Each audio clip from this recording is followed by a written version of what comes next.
Hello दोस्तों, कैसे हैं आप सभी। आशा करता हूं कि आप सभी अच्छे होंगे, स्वस्थ होंगे। तो दोस्तों, जैसा कि आप जानते हैं कि डेली मॉर्निंग में हम टॉप 25 क्वेश्चन सामान्य हिंदी के लेकर के आते हैं। तो उसी श्रृंखला को पूरी करते हुए आज फिर मैं आपके सामने आपके अपने परिवार आईडी एग्जाम में आप सभी का स्वागत करता हूं। तो दोस्तों, अगर चैनल पर नए हैं तो चैनल को सब्सक्राइब कर बेल आइकन को दबाएँ ताकि आगे आने वाले वीडियो के अपडेट आप तक पहुँचते रहें। तो दोस्तों, चलिए शुरू करते हैं आज का वीडियो।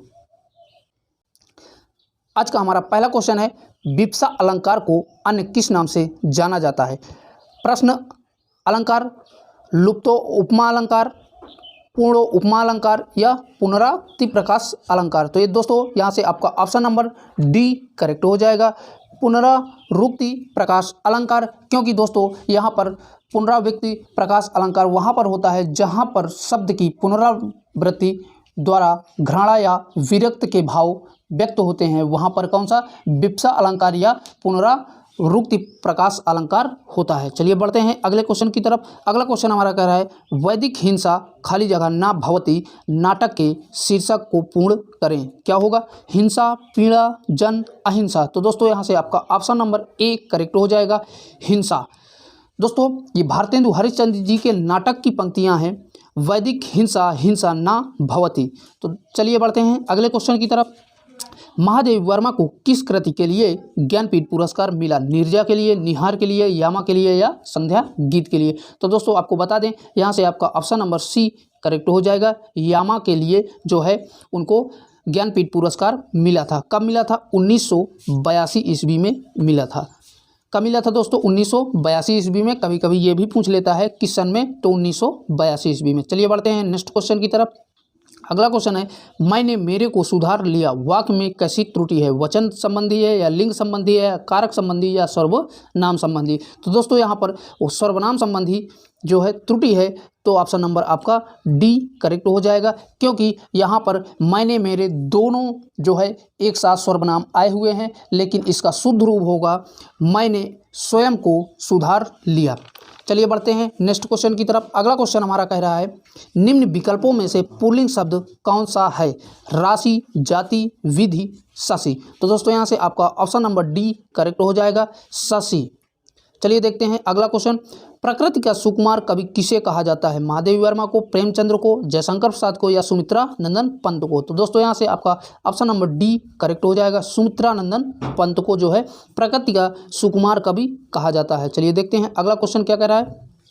आधा तीतर आधा बटेर होने का अर्थ है असंभव काम करना, रंग बिरंगा होना, बेमेल तथा बेढंगा होना, छोटा बड़ा होना। तो दोस्तों यहाँ से आपका ऑप्शन नंबर सी राइट हो जाएगा, बेमेल तथा बेढंगा होना, यानी कि ऑप्शन नंबर सी करेक्ट हो जाएगा।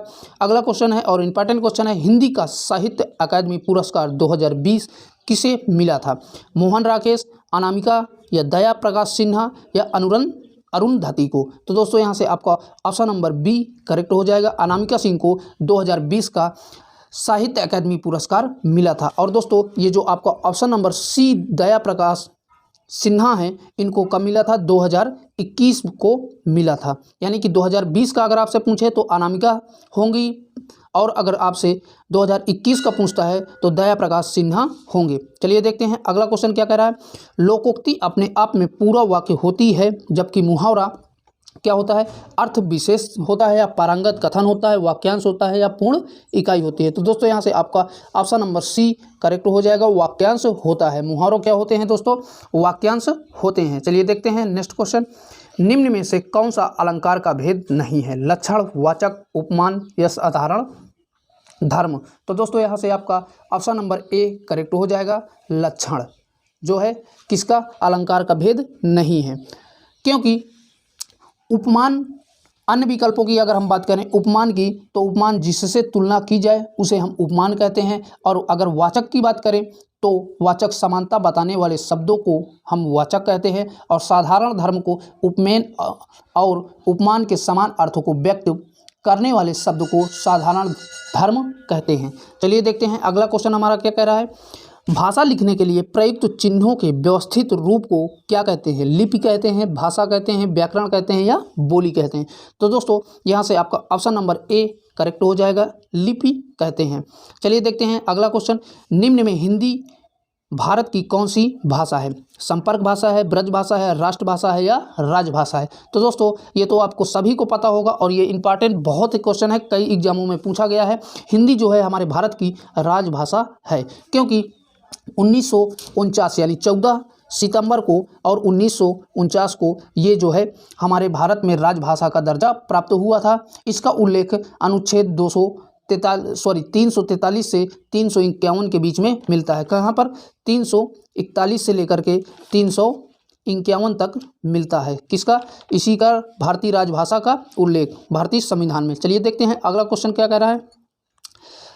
निम्न विकल्पों में निर्मल का विलोम शब्द है? मलिन, विषम, कोमल, अभद्र। तो दोस्तों यहाँ से आपका ऑप्शन नंबर ए करेक्ट हो जाएगा, मलिन।